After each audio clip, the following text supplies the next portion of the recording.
This is the Mountain Prairie podcast. I'm Ed Robertson. My guest today is Nick Mott. Nick is an award-winning multimedia journalist who lives in Livingston, Montana. His latest project is a wonderful new podcast called The Wide Open, which he produced in collaboration with Montana Public Radio and the Montana Media Lab. The podcast offers a fresh look into our ever-changing relationship with the Endangered Species Act, and it digs into the history, nuance, and modern-day controversies that surround what has been called the most powerful environmental legislation in the world. Nick explores this divisive topic with deep curiosity and journalistic integrity, and I found the podcast to be amazingly educational and entertaining, which is a rare combo when discussing such a complex piece of legislation. If you're a longtime Mountain Prairie listener, then many of the topics Nick explores in The Wide Open will be of great interest: grizzly bears, wolves, the environmental history of the West, and more. You'll also hear a few familiar voices, including past podcast guest and living legend Doug Peacock. But what I most appreciated about The Wide Open is how Nick was able to humanize the stories surrounding such a divisive part of Western culture. He features people who love the ESA and people who hate it, but all of them are given the opportunity to share their stories and unique outlooks. In this current cultural moment of hot takes, outrage, and misinformation, The Wide Open is a much-needed return to nuance, curiosity, and civility. As you'd expect from an award-winning podcaster, Nick knows how to tell a great story, so I know you'll enjoy this episode. We start out talking about the history of the ESA and Nick's fresh approach to exploring such a well-known environmental story.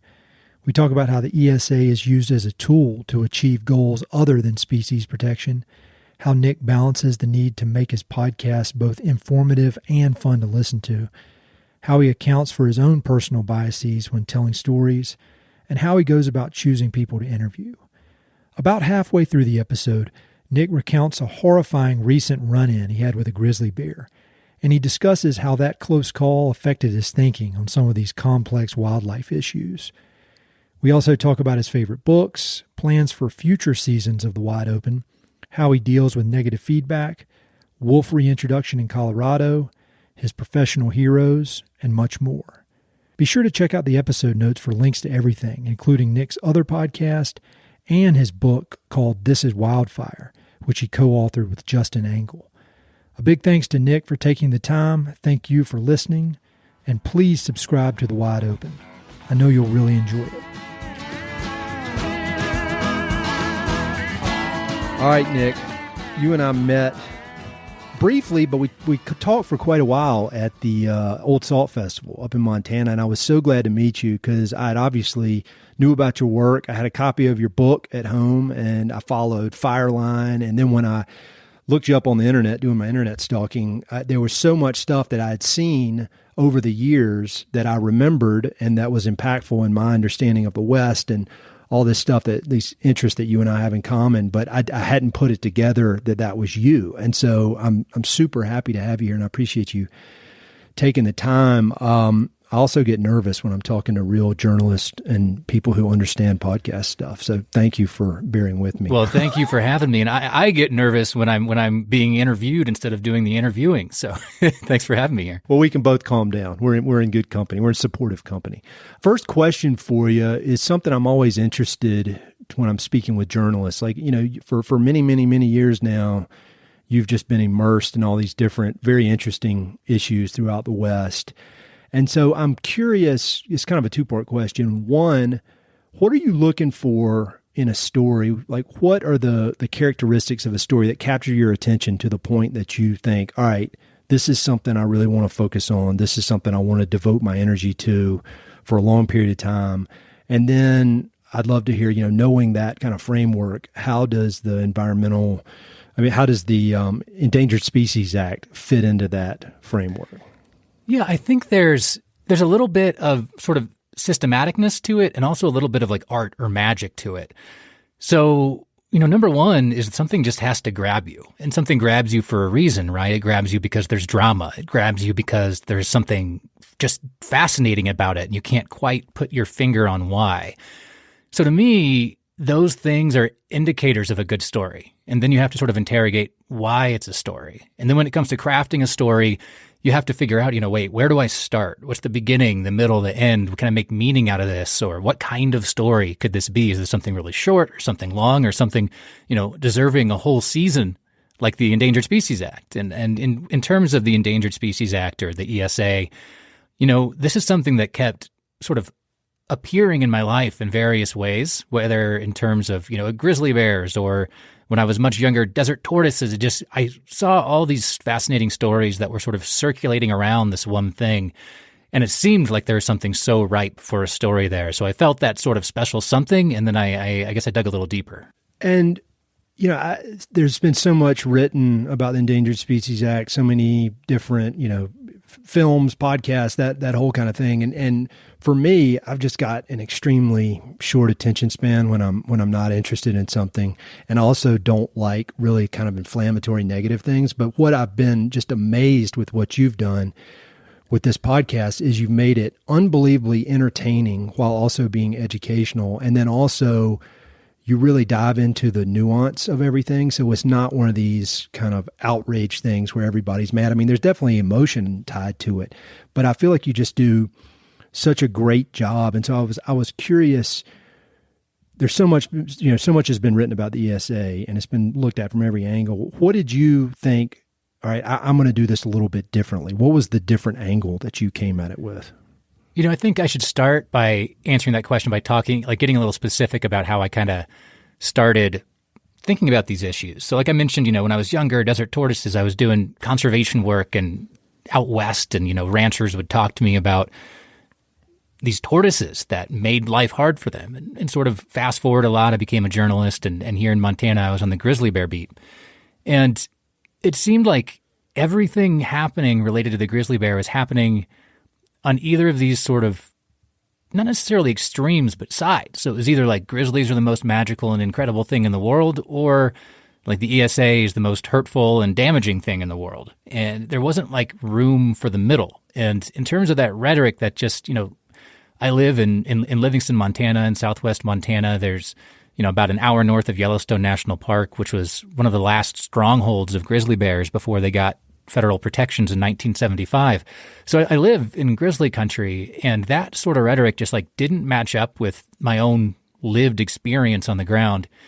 So I wanted to try to create something that could. We see the divisiveness, but the reality just felt like somewhere else. So I wanted to dig into all sides of that.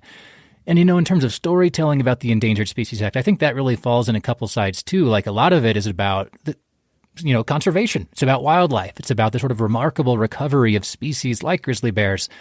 And that storytelling is awesome. That storytelling is great and it's important. But, what's really intriguing to me are these human dramas that these battles over wildlife spawn. Yeah. And I think that's one of the things that it makes it so interesting is you really bring in the human element and you hear all these people's stories and their backgrounds, and it makes it, even if you end up disagreeing with them, it's hard to be mad at them because you understand where they're coming from. And I think that's a lot of what is missing these days.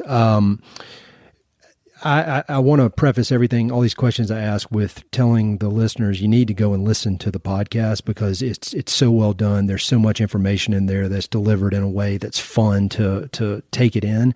But I was wondering, just for the sake of folks who may not be familiar with the ESA, it's such an interesting story how it came to be, and that was kind of such a pivotal time. I think Douglas Brinkley calls it the third wave of conservation in the United States. And the ESA, for as powerful as it is and as impactful as it's been, it kind of just snuck through the system, and not many people were paying close attention when it was signed into law. So I was wondering if you could just give us kind of a brief history lesson of the ESA and how it came to be. Absolutely. So if we rewind back to, I guess we can start in the 1960s. So we start to have this environmental awakening or reckoning, for lack of a better word. Rachel Carson's book, Silent Spring, comes out about the impact of the chemical DDT on bird populations. First Earth Day comes in 1970.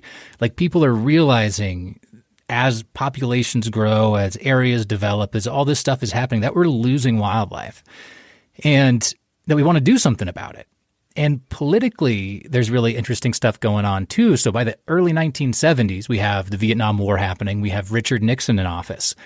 And Nixon is a Republican, obviously. He's very conservative, and he personally, from what we know, doesn't actually care all that much about environmental issues.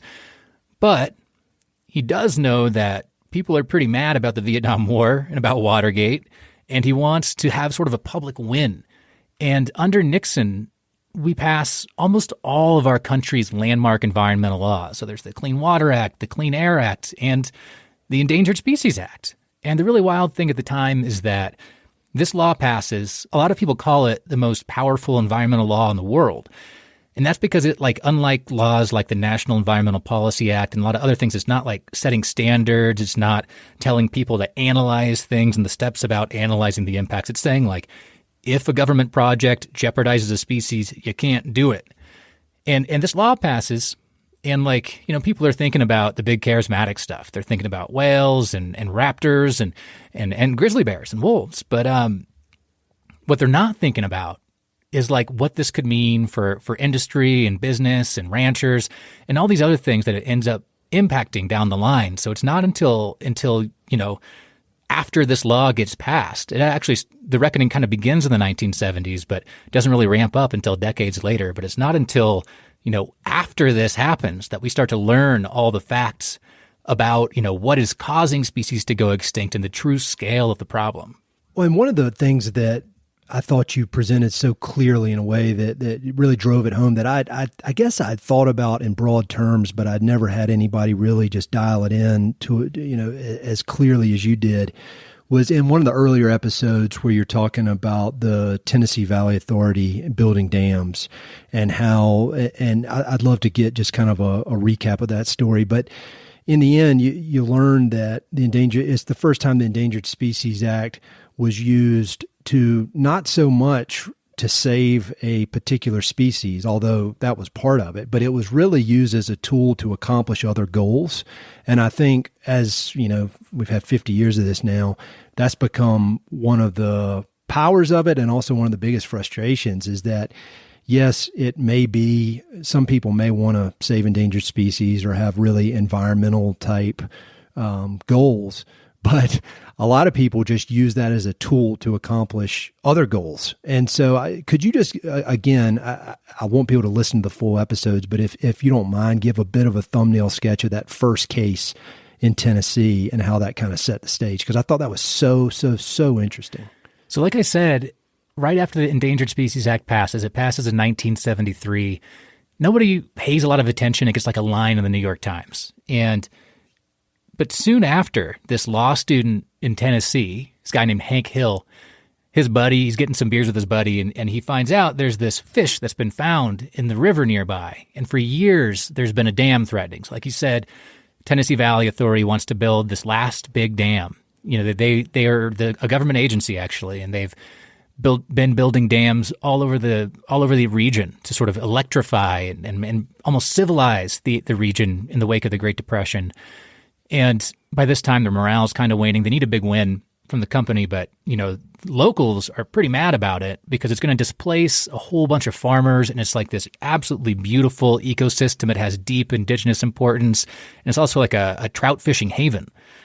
So they're, long story short, this fish is called a snail darter. It's a 2 to 3 inch fish. It looks kind of like a minnow. You ordinarily wouldn't think anything about, but this is the only place in the world it lives. So using the snail darter, they take Tennessee Valley Authority to court.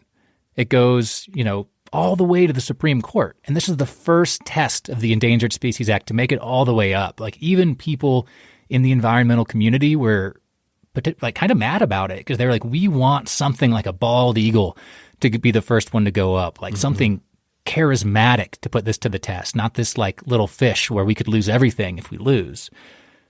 And of course, the Supreme Court recognizes the power of the Endangered Species Act in that case. I don't want to give away exactly what happens, but ultimately, like you said, the Zig Plotter, the lawyer behind much of it, is accused sometimes of hypocrisy, of saying, he doesn't care about the fish, he cares about the ecosystem and the fishery and these sort of bigger picture things. And like you said, there's something to that, right? He does care about the fish, I think, but he also cares about the farmers that could be displaced. He also cares about the trout fishing there. Sure. He also cares about the entire ecosystem and the indigenous history. Like, it's not, the fish stands for everything else to him. He says it's like the fish is like the canary in the coal mine, indicating when everything else is going wrong.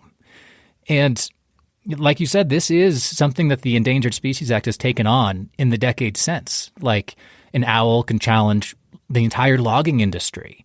One species can take a stand against this big thing that a group of people doesn't like. And in some cases, that's really great and important. In other cases, it's not, right? Like to me, looking at this, it's a lot of it is some of the problems we have with our democracy. Like, things move really slow. The Endangered Species Act is kind of a bludgeon to try to get things to look the way you might want. And sometimes that's great. Sometimes that's a problem. Mm-hmm. One question about your reporting and then the ultimately the production of these episodes is all the people you have on the podcast who are telling their stories. They all seem to be very smart, and they've definitely got strong opinions, but they also seem to appreciate the nuance of things. And I think there was some part when I was listening, and you mentioned that you would talk to a lot of people whose voices we would not hear on the podcast, obviously because of limited time. So I was wondering, just as a storyteller, more than both a journalist and a storyteller, but what do you look for in potential people to interview? Because you obviously, I mean, maybe it'd be kind of funny to have some real wacko who's just kind of crazy, but that might undermine things. And there's enough of that on the internet now. But when you're trying to decide on people to talk to, people to gather information from, and then people ultimately to be on the podcast, how do you go about that? What's your process? So first off, I would say it totally depends on the story. Different stories demand different approaches. But, number one is fact gathering, figure out what happened and, who were sort of the major players and talk to them. I would say I think almost everybody is really smart and thoughtful when you give them space to be. I think sort of the internet and social media and all that kind of stuff makes it, distilling things into just little sound bites makes things seem less nuanced. So I think when you give anybody the space they warrant, you'll learn a lot and there will be so much more nuance. But, talk to people, learn the facts, and then map things out and figure out like how, what are the beats of this story? Where does it start? Where does it go? Where does it end? And, when making a podcast too, I think a little bit differently about it than I do with if it was a written story. So in a written story, you can use more data. You can hear more voices or, write more voices and include more voices. With a podcast, telling story for the ear, when you start to have too many voices and too much information, it just goes in one ear and out the other. Like if I was to include, 8 voices in an episode, that could be really good for information and reflecting everything there is to reflect about this complicated story, but it could be really confusing to a listener. So as I'm mapping out a piece, I'm often thinking about how do I cut out what's extra, what's unnecessary, and how do I keep this intuitive from an audio storytelling perspective. So if you listen to most of these episodes, there's 2 to 4 voices, I would say, per episode. But I could, if I was to write this as a book or a magazine article for any of these stories, I'd have 3 times as many voices in each episode. So, and I'm often talking with 3 times or more than that as many people about this stuff. Some people I'm talking with just to sort of learn a little more. I think they might say something interesting and maybe they do, maybe they don't. Other people I'm certain I want them in there. It's just kind of all about discovery and learning and curiosity and then assembling it all like a great big puzzle at the end. So along those same lines of structuring these things, you go so deep in your reporting into all the details of the Endangered Species Act, but then I don't know who you would imagine if you imagine a specific person as your audience, but I would think that a good number of the people obviously know what the Endangered Species Act is, but may not know, they don't get into the weeds in it. And so I was curious how you kind of judge or edit yourself or check yourself so that you're providing enough information that there's a lot of substance, which there is, but not providing so much that it gets boring. It's kind of walking that line, or confusing. It's walking that line of being entertaining while also being educational. And like I said, the vast majority of stuff I've heard about the Endangered Species Act or read, I mean, maybe my brain doesn't work quite right, but I just get really bored and I zone out and I ignore it. Whereas with this, I mean, I'll go on runs, and I'm notorious for zoning out when I'm running, listening to stuff, and I was completely locked in. So I was just curious, how do you figure out how to make it so entertaining and substantive at the same time?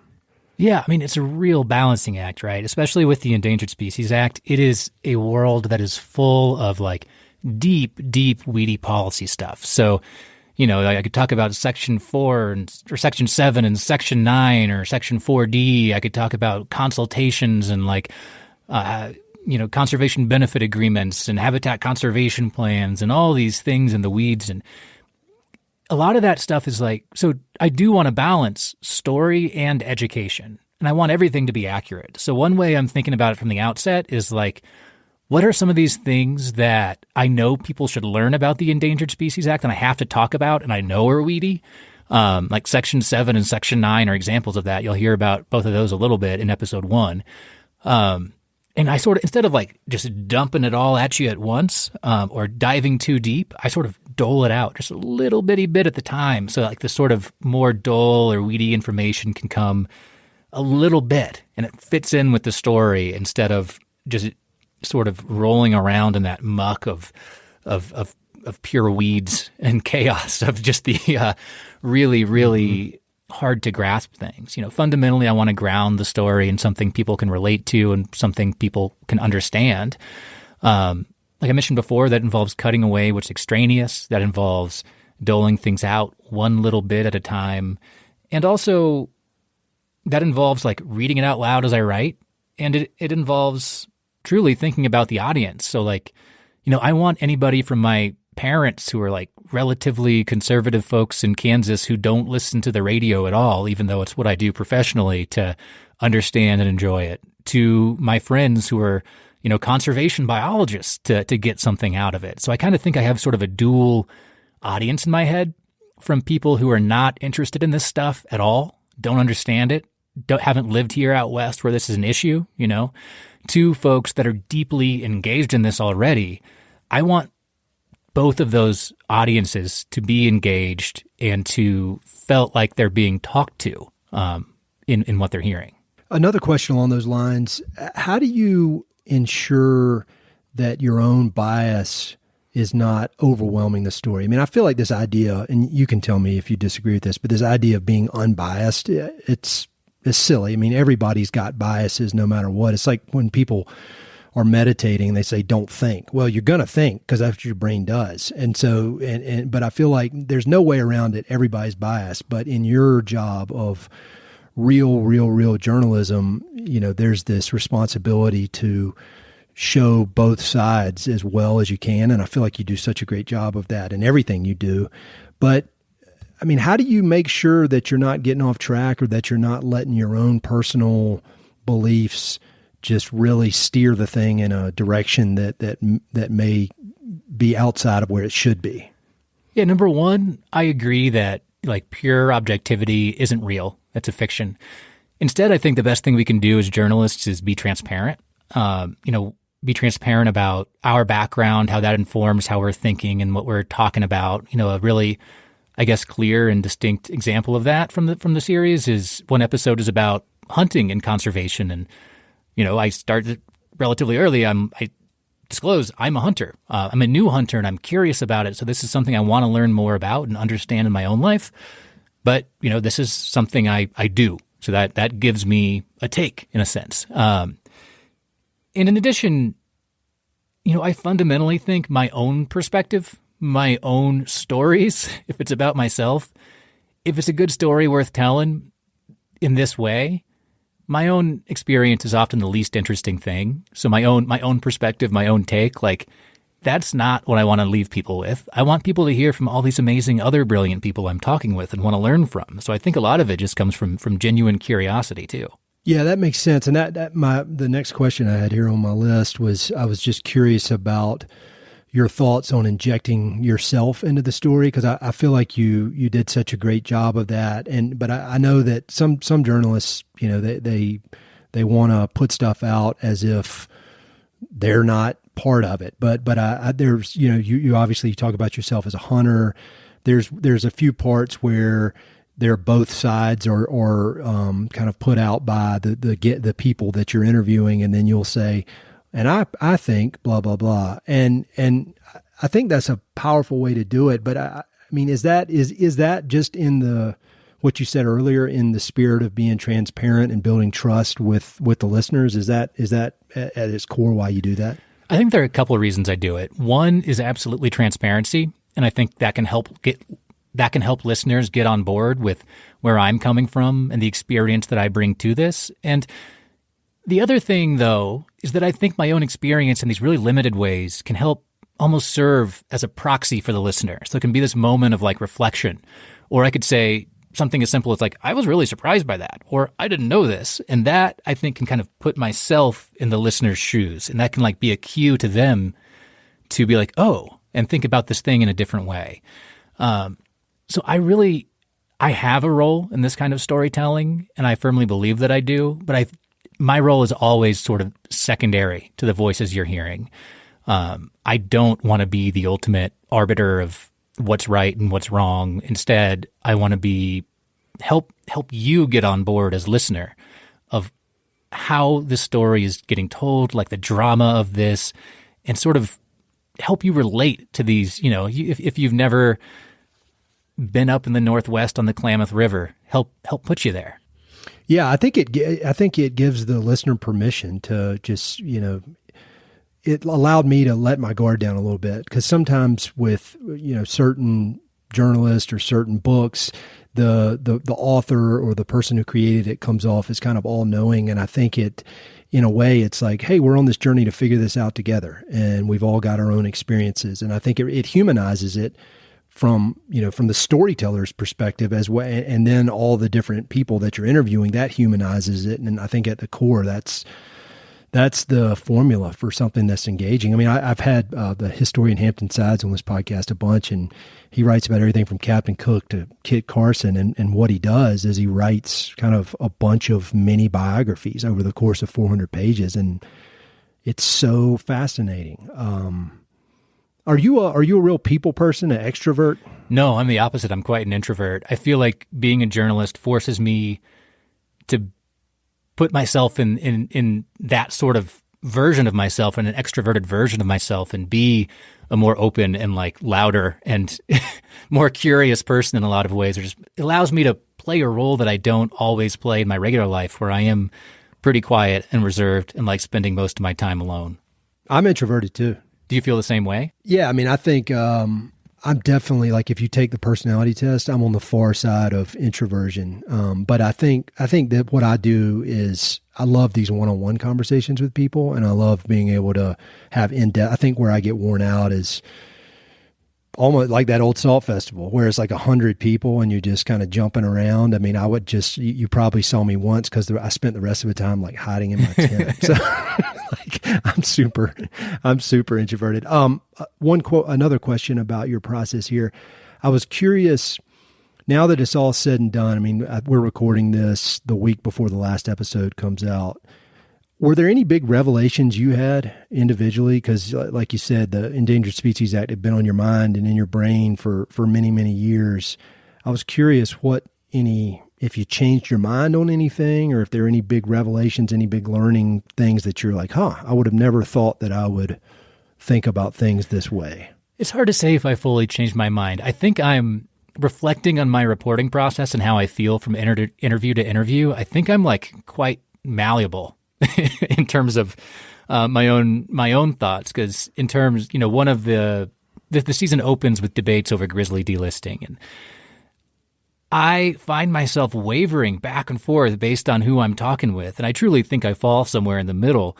But based on just my mind changes so much all the time based on this information I'm getting from who I'm talking to, and I think this also goes back to what you were mentioning before, like. In the show, in the first episode, we hear from this rancher named Mark Rose. And one thing he told me that didn't make it into the season, but that I liked. He says, every summer when he's hiring his crew of folks to work at that ranch, he strives to be the dumbest guy on his crew. And he hired like all these amazing young kids, and he sees them doing this incredible work on the ranch. But, I think that I like to be the dumbest person in the show. I think all the people I talk to have such better opinions than I do. And I hope they're what's informing your opinions and not me at all. And in terms of what I say, I do think, I started this season with this sort of idea that the Endangered Species Act was so needlessly polarizing. And as I reported things, that did not change. I think that it was, if anything, even worse than I imagined from the outset. I didn't leave with any clear and easy answers, but I learned a ton from talking to everybody along the way. Yeah, the polarization thing is very interesting because I remember, I did a semester with the National Outdoor Leadership School when I was in college in 1999, and I was in the Pacific Northwest, and they give you this long list of books to read before you show up. And one of the books was called The Final Forest, and it was about the spotted owl controversy in the Northwest and how that, just kind of wrecked the timber industry and created just a bunch of kind of really, really angry people on both sides. And so that book was probably published in like 97 or something. And that was as inflammatory and as kind of angry kind of stuff as I had ever read. I mean, it got people at the core on both sides, and I couldn't believe it. And so that was in the 90s, before the internet really even happened. And now with the internet, I was curious in your study of this, if you just had any takeaways about how much worse the internet has made what was already a peak controversial issue. I mean, it's amplified things, just like everything else. I mean, full disclosure, I try to stay off social media as much as I can just because it's not good for my mental health. Like, I've never had a Twitter. I got rid of my Facebook years ago. So part of me can't fully answer that question because I consciously tried to avoid that world. But we do see all of these perspectives amplified in tiny sound bites, and that much is clear. So what I can say for sure is that, this stuff just gets amplified and spread like never before. And you mentioned the grizzly bears, and that's such a big part. And there's you have at the beginning of one of the early episodes, you're talking with Doug Peacock, who's been on this podcast, and so, from the Anderson family. I've had Daniel. Daniel's a good buddy of mine, and I met Malou. But they're just great folks. But we were talking before we started recording, and not too long ago, you had a pretty intense encounter with a grizzly bear. Can you talk about that? Sure. So, like I said, the show starts with grizzly bears here in my neck of the woods. And, right now, I guess I'll back up and give listeners a little more information about what's up with grizzly bears. The populations have grown a tremendous amount. They got Endangered Species Act protections here in the lower 48 in 1975. There continue to be only two real big populations of grizzlies, one in and around Yellowstone National Park, one in and around Glacier. And both those populations have grown a lot since the 70s. And the government has tried to delist or remove federal protections for Yellowstone area bears twice. They're potentially going to try again. There'll likely be some kind of announcement by January, and it could relate to both those populations, Glacier and Yellowstone. And there are lots of reasons on both sides to delist, to not delist. I'll leave the show to explore a little more of that, or happy to talk about it with you here too. But one of the political talking points is that grizzly encounters are on the rise, and it's dangerous for kids out there, for hunters and hikers and all that stuff. And we hear about some kind of grizzly maulings all the time. And I live in grizzly country. I've had a handful of encounters before, one of which was pretty scary. But 2 days after the show came out, I was on a sort of a combination hike run deep in the mountains on this trail. Not many people go on. I was with a buddy, and we both had bear spray. So quick, public service announcement in grizzly country: being alone is bad, and not having bear spray is bad. So those two things I was doing well. Back when I was covering grizzly bears a lot, I even wrote a thing for Outside Online about the dangers of running in grizzly country. So that potentially was not working in my favor. But we were we were about 5 miles back, and we felt it seemed like a grizzly trail. We knew they could be there. We were about by straight line about 20 miles north of Yellowstone in National Forest, and we were hooting and hollering and talking, and especially when things like got kind of dense and overgrown or near water. That's just where you kind of expect a grizzly to be bedded down in the day. And we were also, it was mostly in a burn though. So it was like pretty open. It felt, our guard was kind of down because we hadn't seen any tracks or grizzly poop or anything like that. And so 5 miles back, I'm about 15 feet in front of my buddy. And again, this is 2 days after this podcast about grizzlies comes out. I hear something, I look up, and there's I remember seeing two silhouettes. One was really big and one was much smaller. And before I could even think about what they were, the big silhouette got down on all fours, and I saw the sun hit her back, and I could see that big hump on her back. So grizzlies are known for having that hump on their back. And she didn't think about what to do. She was only, I'd say, about 15 yards in front of me, so not far away. She didn't think about what to do. She didn't check me out. Within a second, she started coming at me. Just like I immediately flashed into like pure instinct mode, I think. Because I think it happened so fast. A lot of the decisions I made, I'm sort of justifying here after the fact. But I remember taking a couple steps backwards behind, because there's a tree there, and I wanted to theoretically put something between me and the bear.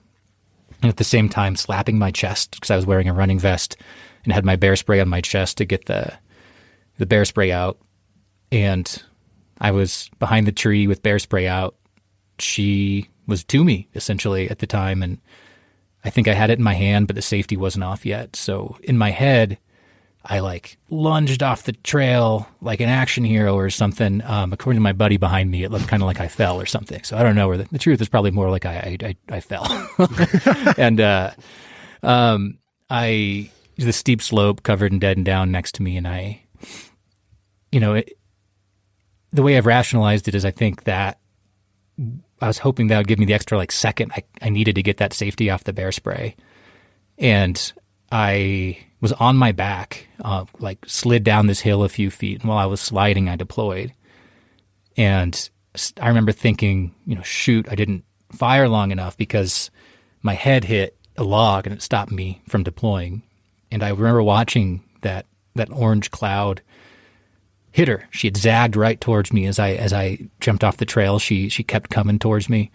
And that the bear spray stopped her right in her tracks. And she just started like snuffling, turned around, and went back the way she came. In my head, I was like, I don't know, 15, 20 feet behind my body. I had no conception of her size or how far she was from me. But the friend I was with at the time told me when I sprayed, she was no more than, 2 to 4 feet away from me. It was about as bad as it could have been in terms of how close and how fast things happened, but it went about as good as it could go. Since me and my friend were okay, and that bear and her cub were theoretically okay too, off in the other direction. Holy shit, man! That's just crazy. I've heard of people I've had some friends that got charged, but none that close. So what's been the aftermath of that? I mean, how was your brain processed that experience? Yeah, the first thing I'll say is a lot of people, because of this podcast, they'll ask me if it's affected how I feel about delisting, and it hasn't. Again, I feel like I fall somewhere in the middle, but that's a spot where hardly anybody goes. Where it's true, that bear probably would never have been there had Endangered Species Act protections not happened, because there weren't bears. Bears were mostly confined to Yellowstone before protections. That said, if the protections get removed, that bear would probably still have been there. It's, core grizzly bear habitat. But emotionally, it's been a ride. This was 4 to 6 weeks ago now, maybe 6 weeks ago, 5 weeks ago. And at first, for a long time, I was just getting waves of nausea. thinking about it, I would just keep flashing back to that moment. And, I was pretty fearful about getting back in grizzly bear country. I've since, gone back on some adventures, and which has been helped, I think, confront that. Even last weekend, I was out backpacking in a really dense grizzly area.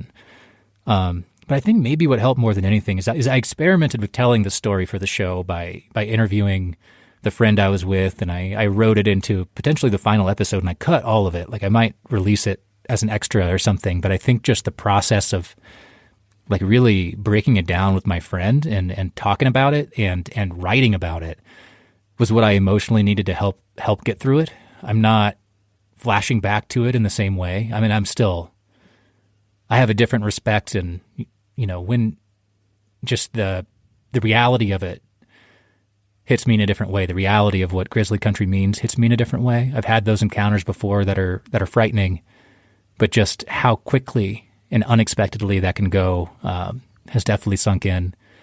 It's changed behavior in terms of risk calculus about, say, doing things alone in particularly grizzly areas, and how many people I might want with me in areas I might not want to go.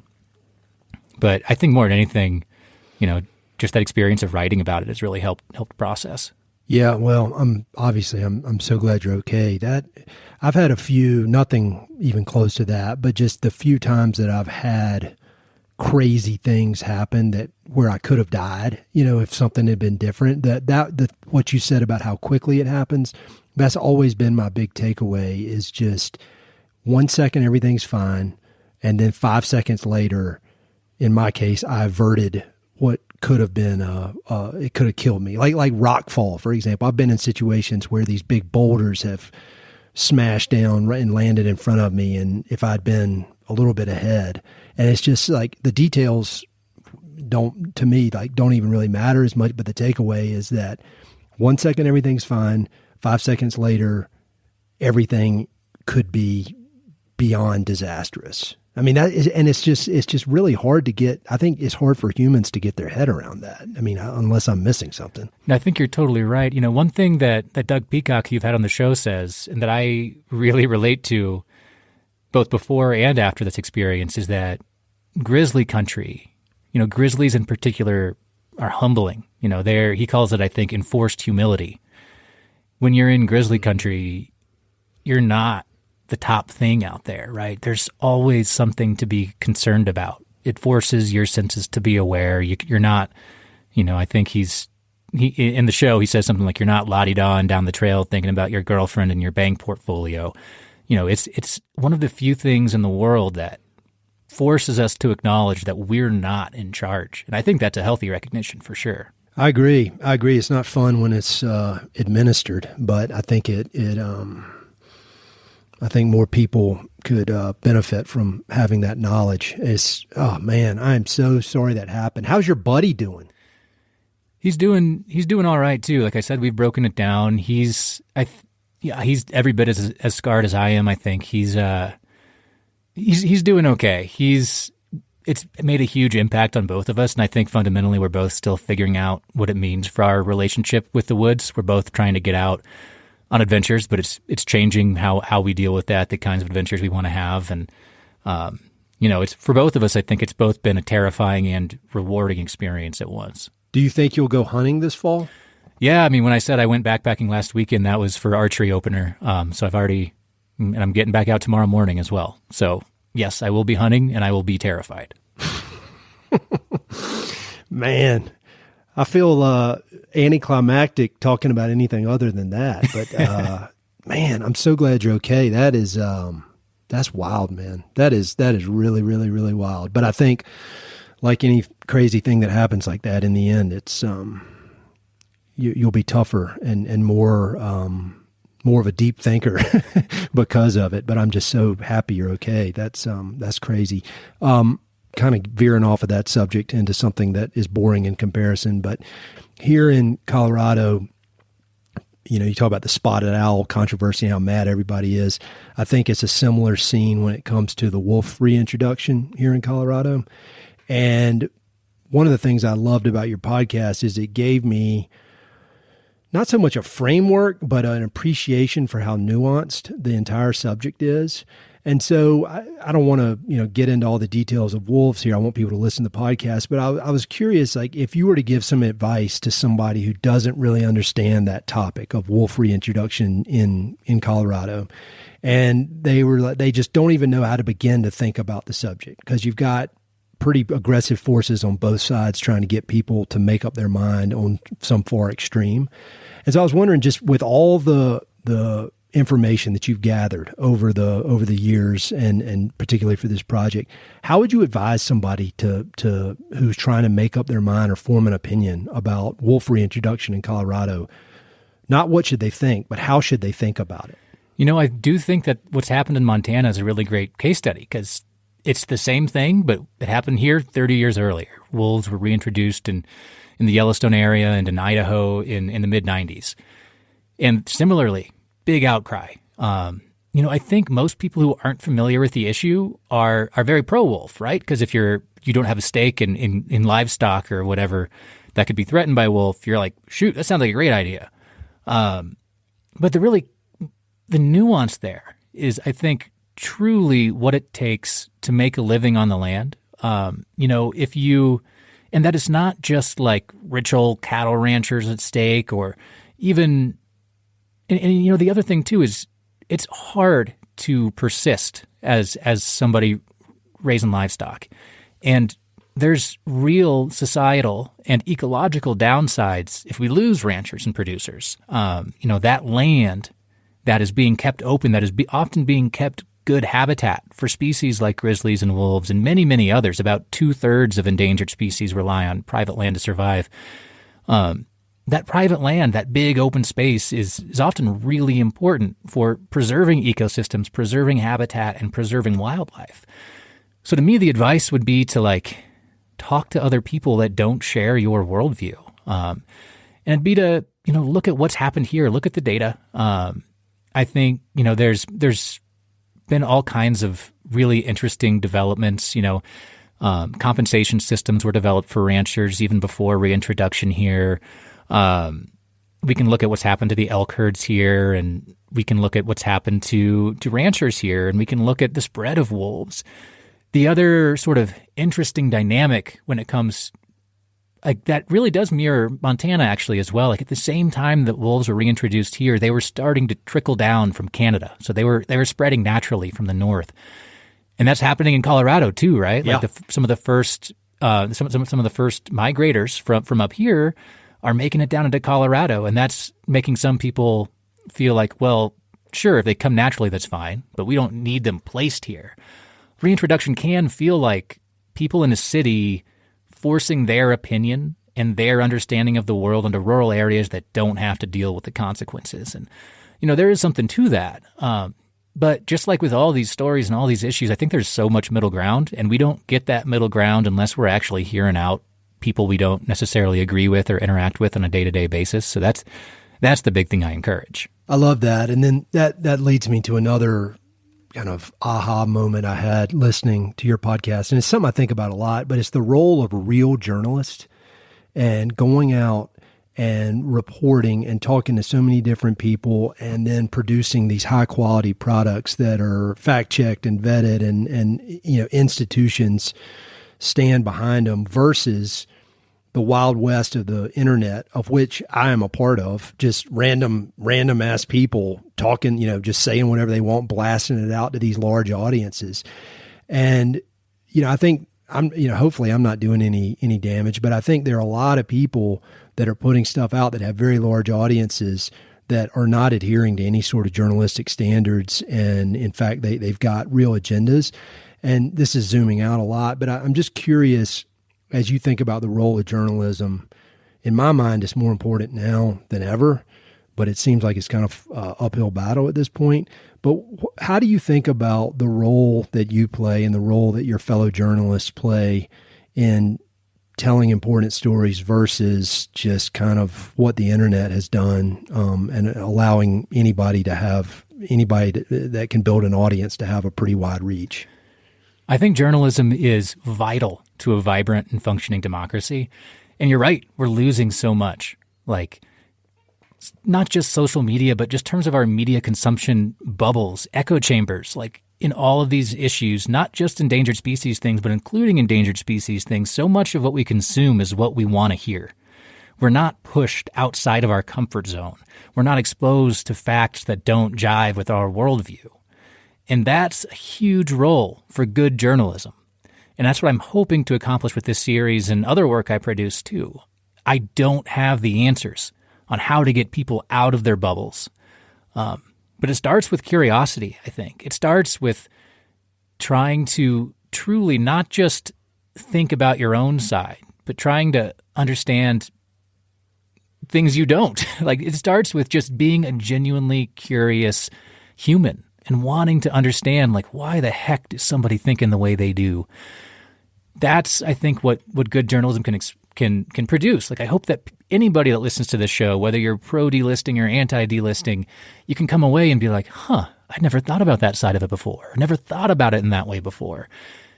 Getting people to engage, getting people to hear it, that's the big battle, right? Like, how do we cut through the noise to get the most important and compelling and powerful and rigorous and balanced things out there? I don't have an answer to that, and I think there's a whole lot of people exploring ways. But I just hope I can be part of the solution and not part of the problem.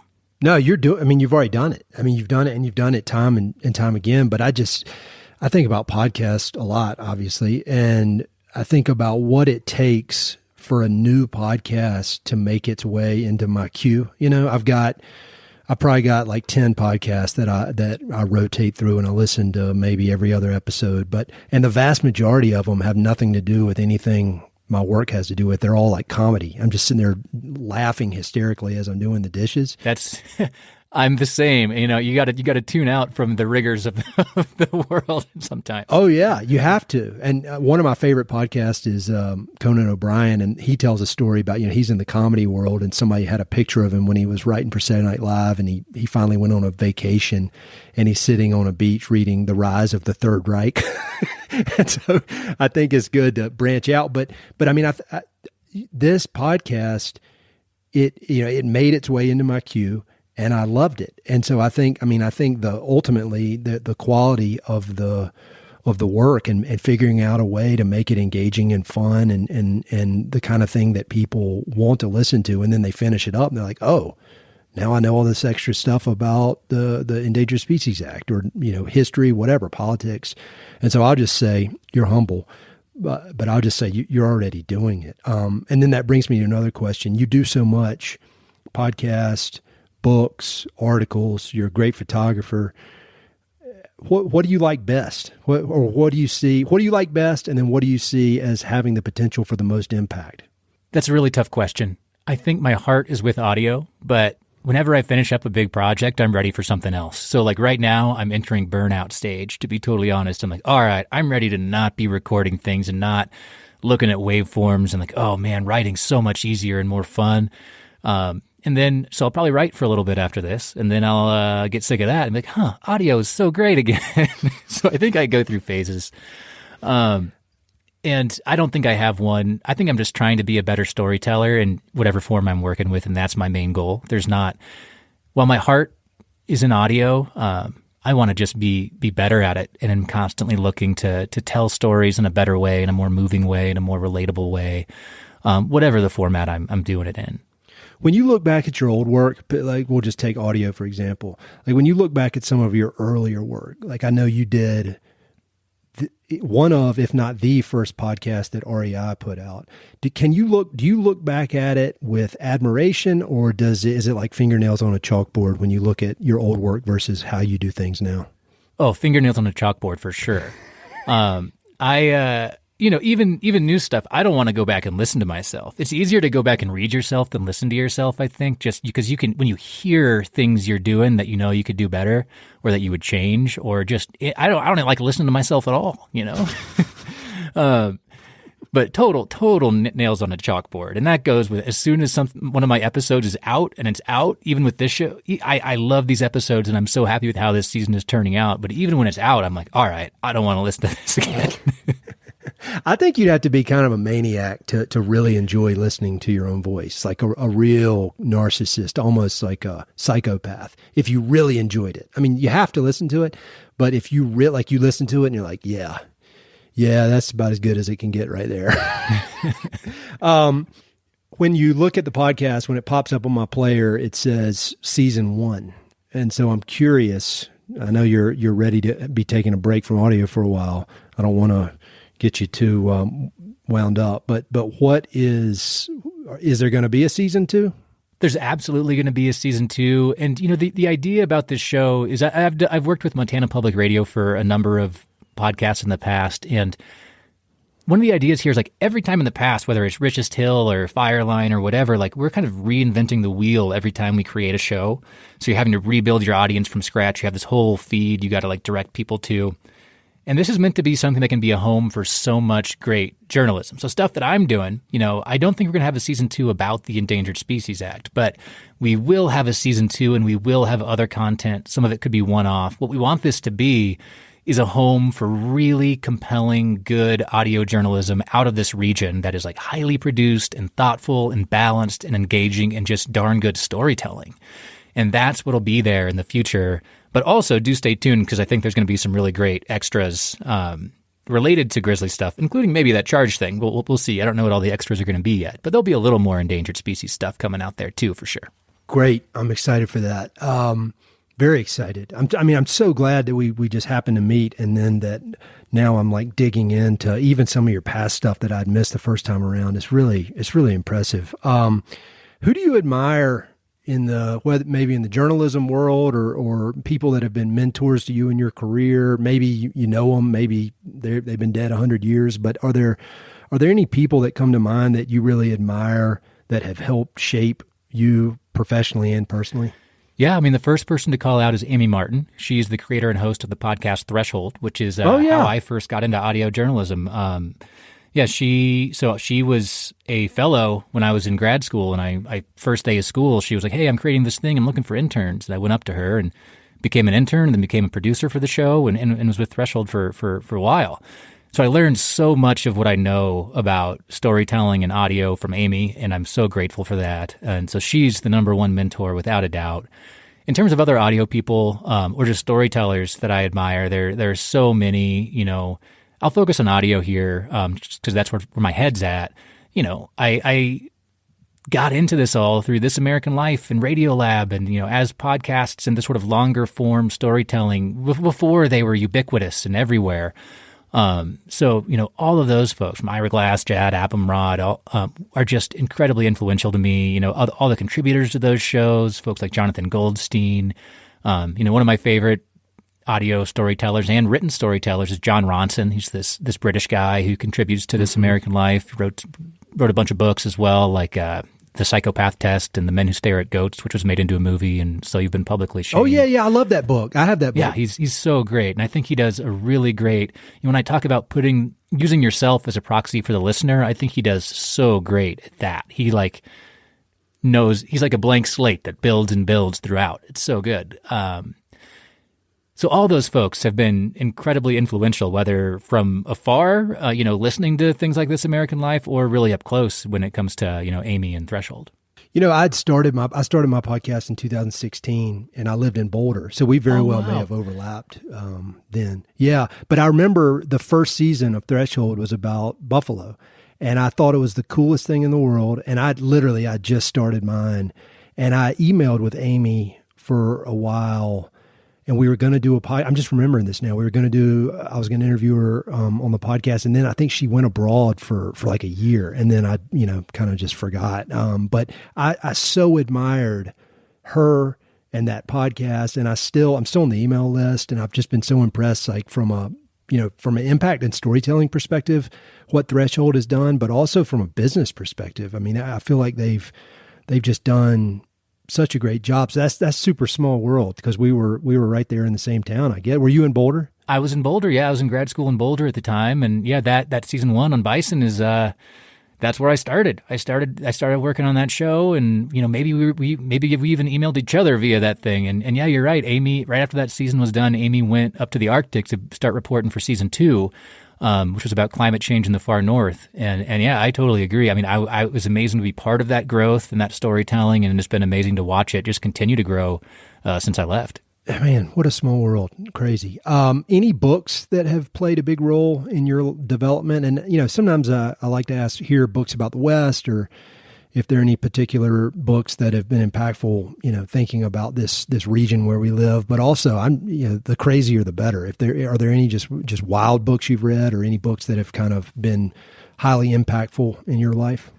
Yeah, I mean, Not About the West, but I already flagged John Ronson's books. I think those are all great. His most recent, So You've Been Publicly Shamed, is about almost cancel culture before it had that name, I think. But other books, I would say about these issues, so about the Endangered Species Act, probably my favorite book is John Mooallem's Wild Ones. It's so good. He's a New York Times Magazine writer. He also has a great book of short pieces called Serious Face that includes a really good wildlife story about like macaques in Florida.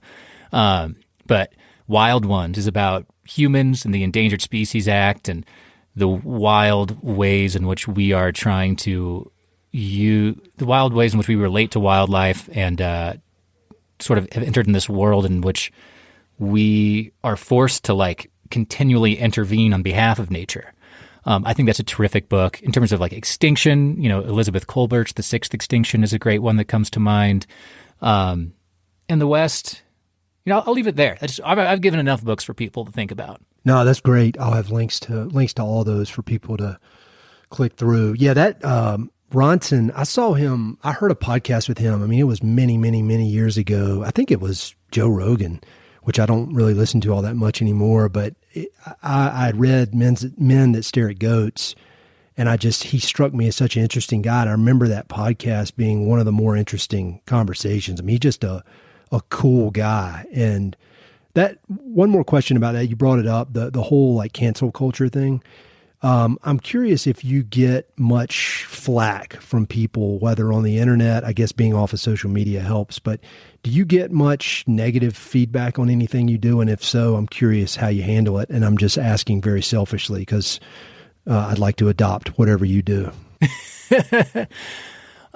Sometimes I do. I try to tell myself if I do, it means it's because people are listening or people are reading or whatever. Yeah. And I think I more often do if I publish a short piece and it's in a bigger outlet, then people will give you flack because that's stuff that gets out there really deeply that they might just read the headline and have, the short attention span. But really I try not to engage with the comments. And so I don't really, like I said, like you said, I don't even have social media. So I try not to engage with that sort of world of hate. One way to think about it is, hey, if people are hating what I'm doing, it means they're reading or listening to what I'm doing, and that's a good thing. And people there's going to be that out there no matter what. I don't have a good answer on terms of how to deal with it, but I try just to not think about it. It goes with the nails and chalkboard of my past stuff too. I'm like, I don't want to listen to myself. I don't want to listen to the people that hate what I do. I just want to keep forging ahead and working on what's ahead of me. I agree with that. Not that it's about me, but I refuse to engage. I rarely get negative stuff, but as the thing has grown and more people listen, I get more.